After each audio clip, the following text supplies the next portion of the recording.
Hello everyone, and I'm Autobot Sonic the Telltale Gamer, bringing latest on Telltale games, Transformers, and more.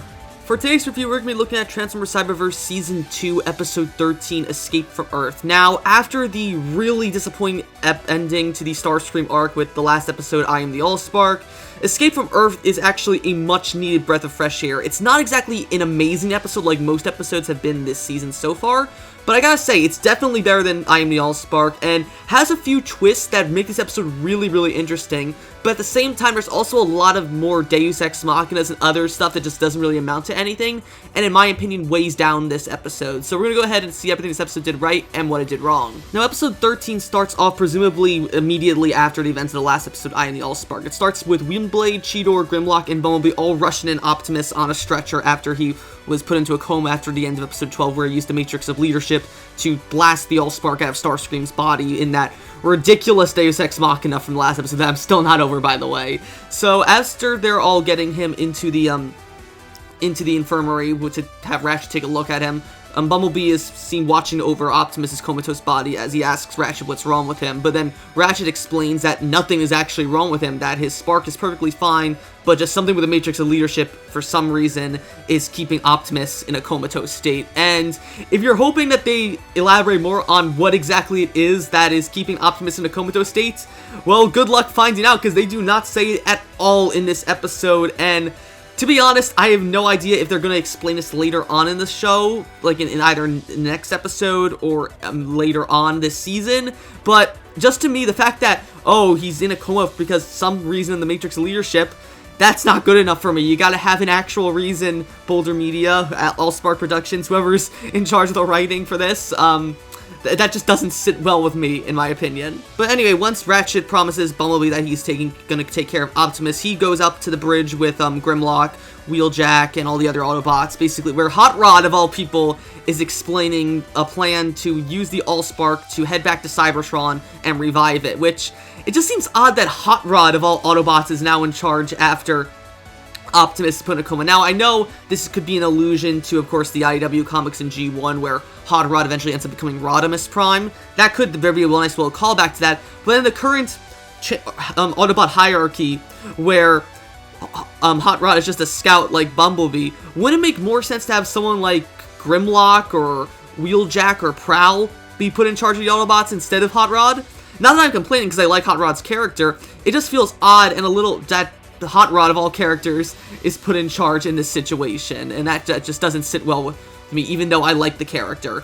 But anyway, Hot Rod explains the plan, which is to have have a squad of Autobots take different shuttles up into space from Earth, use it to access the space bridge that Windblade used to get to Earth all the way back in Season 1, and hopefully the shuttle that's carrying the Allspark makes it to Cybertron in the space bridge, and then use the Allspark to revive Cybertron. So this is where a really nice twist comes in. We have Bumblebee alongside Cheetor in one shuttle, Grimlock in another, Windblade and Prowl in their own shuttles as well, and then a random red generic Autobot who goes by Red 5, which is a nice little Star Wars reference there. They all go up to try and battle Decepticons as Megatron sends up a bunch of Decepticon fighter jets to take down the Autobots. And I'll give you two guesses as to who you think is gonna be the first one to die here. Let's see, we got Bumblebee and Cheetor on one ship, Prowl, Windblade, Grimlock, and then this generic red Autobot. Who do you think's gonna be the first one to go, huh? Because if you answered the generic red Autobot, you'd be exactly right. So, first it starts off with a generic red Autobot presumably dying, getting his ship blowing up. Then as they're still going, Prowl's ship ends up getting shot down as well. And when I first saw this, I'm like, wow, I can't believe they actually just killed off Prowl like that. Because even though he's not a big character in Cyberverse, I always thought he would have more to do in Cyberverse. And the fact that they just killed him off so unceremoniously, I'm like, wow, that's kind of disappointing, not gonna lie, but whatever. Anyway, Bumblebee, Cheetor are in one ship, then Windblade and Grimlock are in the other ones. They're all still going. And while they're going, Bumblebee's ship ends up getting shot down too, and I'm thinking, okay, now something's not right here. When all of a sudden Bumblebee falls out of his fighter jet and starts screaming in fake pain, which Cheetor's confused by, but then he joins Bumblebee in as well, until here's where the big twist comes in.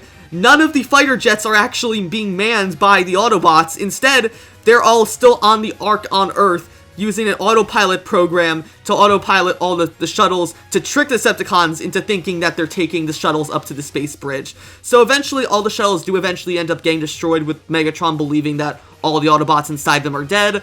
But while all the Autobots are still celebrating, Hot Rod now has had enough time to jumpstart the Ark's engines and blast out of the volcano they've been trapped in this whole season, and take the Ark instead through the space bridge, now that the Nemesis is too busy dealing with all the other shuttles that they just sent out earlier. However, once the Ark starts leaving Earth and manages to get into space above Earth's atmosphere, Megatron finally realizes that the Ark is actually making a play for the space bridge now that the shuttles were just a diversion set up by the Autobots. So Megatron instead has the Nemesis redirect its attention towards the Ark, which is still quickly approaching the space bridge. Hey guys, this is Autobot Sonic from the future here, and I just want to say I totally forgot to mention that in this episode, Skybite attacks the Ark before the Nemesis even does it. And this is another problem I had with this episode, in the fact that Skybite's appearance here, it just seems so odd. Not in the sense that Skybite attacks the Nemesis, that's fine, but the fact that, again, just like how similarly to I Am the Allspark in the last episode where Grimlock did all the heavy lifting for all the Autobots,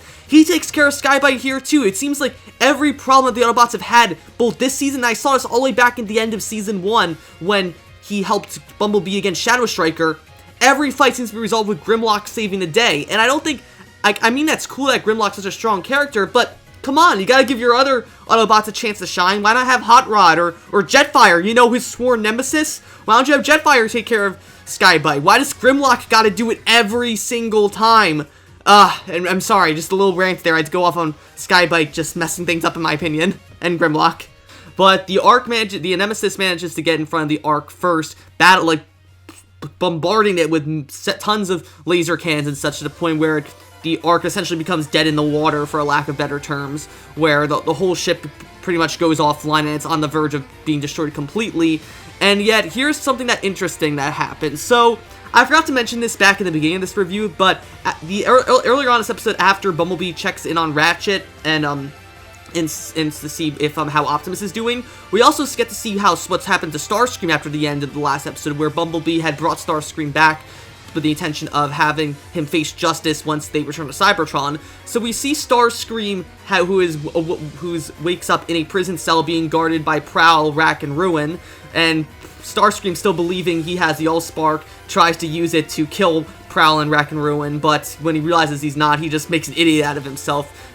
So that's just a little scene that happens to me in this episode, but towards the end of it, when Nemesis ends up attacking the Ark and almost destroying it, Starscream is really the only one who knows what they can do, and decides to have forces Rack and Ruin to start up a comm call with Cheetor, who he knows would be the only other person to know how to use the Allspark. So on this comm, Starscream tells Cheetor to use the Allspark to save them all, which Cheetor does, and manages to create basically flood a huge surge of energy that the Allspark emits to basically repair or upgrade the Ark and improve its engines and fix all the damage it suffered from the Nemesis. And this honestly is another Deus Ex Machina moment I'm not too fond of, because there's two things. First off, the Allspark is capable of pretty much doing anything now. It can give anyone unlimited, this incredible armor. When you merge it with Vector Sigma and someone else like Starscream did last episode, he can use it to essentially become a god, and now it can just fix whole, star cruisers for Cybertron. What? Can the Allspark have some limit, please? And the fact that Cheetor, who is basically an embodiment of the Allspark, a personification of the Allspark, I should say, the fact that he doesn't notice and that Starscream has to tell him, that just doesn't sit right with me either.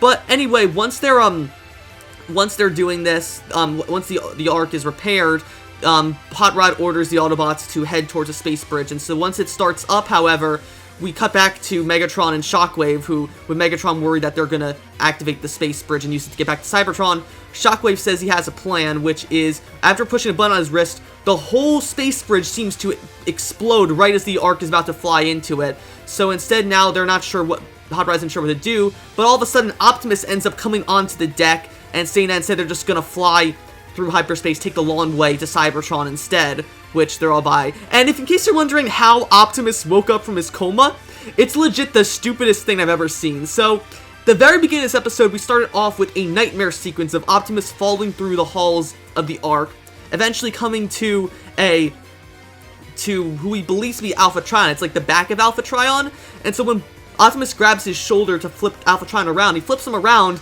but the front of Alpha Trion is also his back, and so Optimus just flips him around a few times, and then all of a sudden everything disappears, and then he's just flying towards a giant matrix of leadership, which he gets swallowed by, and that just wakes him up. Like, what?